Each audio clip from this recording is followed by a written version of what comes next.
Welcome to Recipes for 7 Life. It is officially crock-pot season and I am so excited.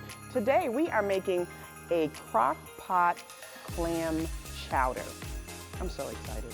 So this one is super simple. We started out with cooking the bacon. I chopped it up and this recipe calls for about a half a pack of bacon. So while the bacon is cooking, we start chopping our veggies.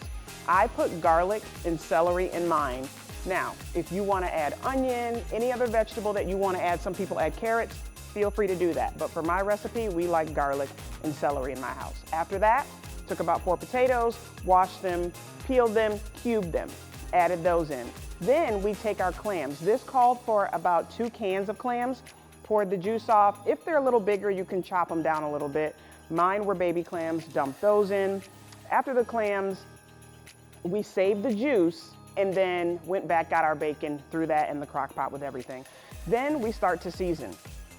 I used some garlic, some onion, several different seasonings, but I love garlic powder, onion powder, all that good stuff. Added those in, dumped our clam juice in, let it sit 7 to 8 hours on low. Leave it alone, don't touch it.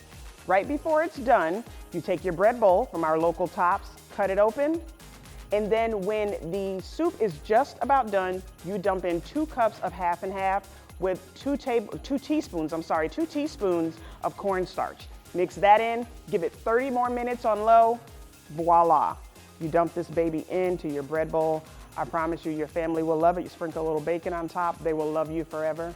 Head over to wkbw.com/7life to get this recipe and so many more. Welcome to crockpot season.